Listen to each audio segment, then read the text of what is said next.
In this example, we're asked to find the total surface area of the cylinder.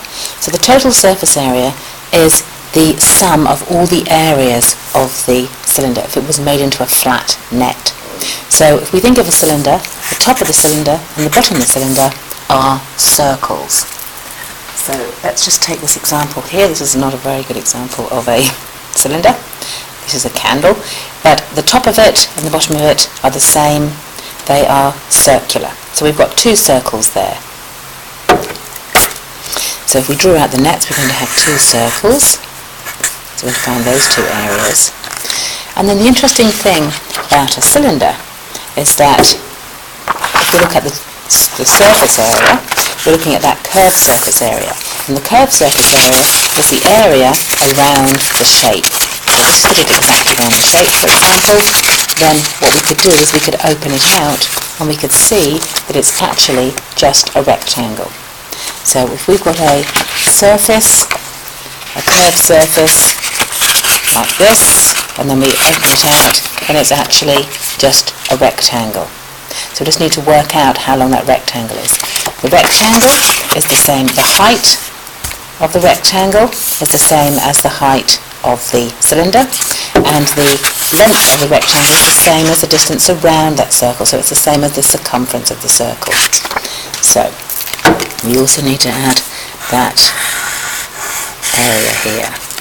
Okay, so the area of a circle is equal to pi times the radius squared. So in this case, it's pi times, now the radius is from the centre to the edge of the circle.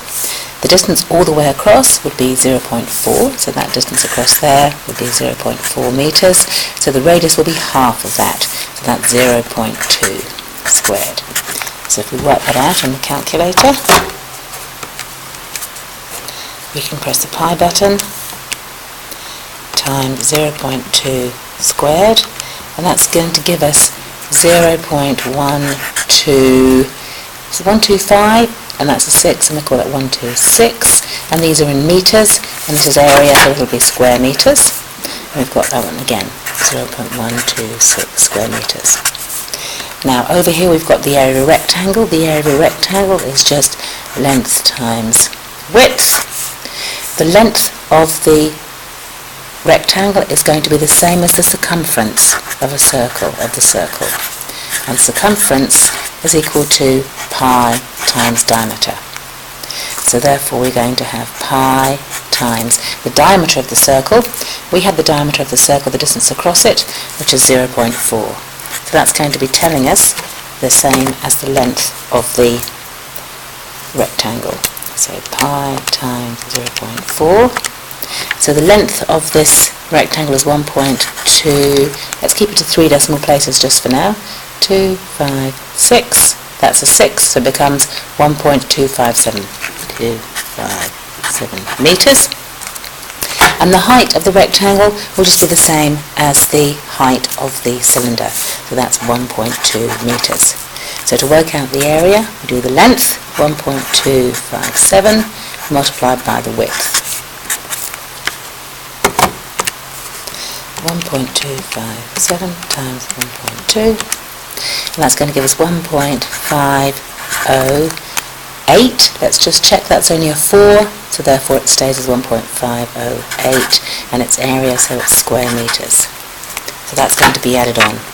And so our final total surface area will be two circles at either end, plus the curved surface in the middle, which is the rectangle. So we've got 0.126, we've got two of those, and we've got the 1.518. So the total surface area